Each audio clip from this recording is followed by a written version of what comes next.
I want to, John Facenda, going back to your going with him on your first film. Right. And he was a fading anchor man on Philadelphia television at the time. That's right. But you saw a distinctive voice there. Well, when we started to do the first football film, one thing I felt was very important, Myron, is that we wanted to get a distinctive voice. Actually, a voice like yours, very distinctive, arresting, and unusual. We didn't want to use a sportscaster because we felt our philosophy at the beginning at NFL Films was we wanted to present professional football the way Hollywood presents fiction. We wanted to make it entertaining. And we felt to use just a sportscaster, at that time it was Chris Schenkel or Kurt Gowdy, would make it seem like the normal telecast. So we wanted to get a distinctive voice of our own. And John Facenda at the time was an anchor man here at Channel at the CBS affiliate here in Philadelphia, and he was just on the verge of being booted out to be replaced by one of the plastic blow-up toys that they use now with the hairstyles and the plastic newscasters. Well, I got to take a quick break here, Steve. Okay. So you bear with me. It's Myron Cope on Sports on WTAE with Steve Sabol, the big Punjab at NFL Films. We're going to be back right after this. Steve, we were talking about John Facenda, and when he died some months ago, I was surprised by the reaction to his death. I had always admired his work, as I guess anybody who's ever heard him on NFL Films did, his narrations.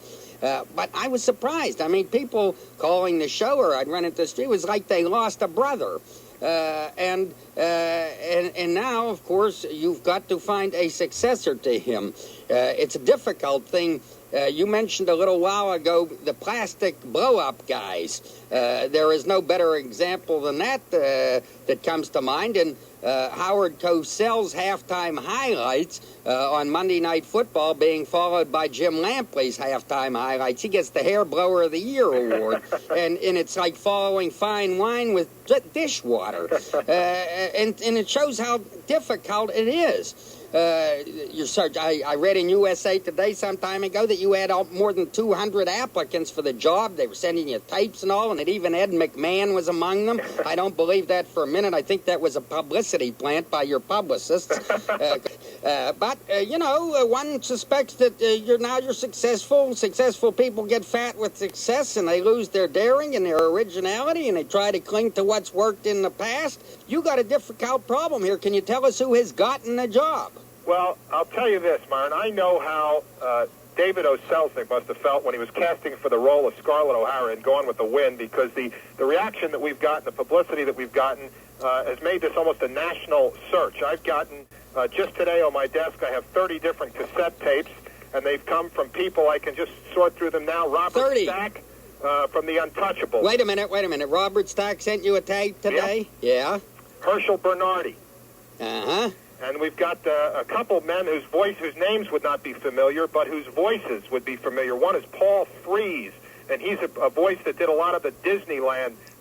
He does the voice in the Haunted House and the Pirates Wild Ride in the Disneyland amusement parks. And then we've got some other people that have auditioned for it. That we've had a funny one, from a minister in Las Vegas, who wrote me a letter and said that I know that John Facenda was called the voice of God. Well, I am the voice of God, and I feel I can narrate your football film. Yeah, I saw that. It was mentioned in a story that the Sunday Pittsburgh Press carried about NFL films. Right.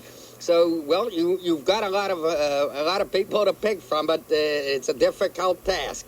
I want to know if you're willing to audition for the role, Myron. Willing to audition for the role? We'll send you a script. You might be the guy we're after. You ain't serious.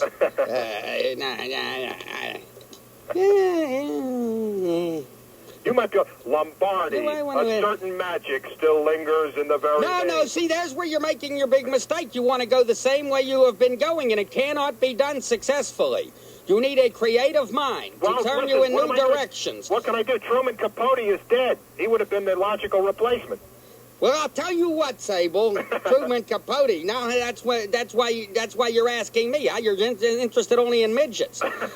I'll tell you what. I have never auditioned for a broadcasting job, nor have I ever sent a tape to anybody. But you send me that script if you are serious, and I will consider reading it and putting it on tape. Oh, consider, Sabol, you hear? All right. All right. Now, we got things to talk about here. For example, instant replay in officiating. Yes. With the constant clamor for instant replay to settle controversial calls.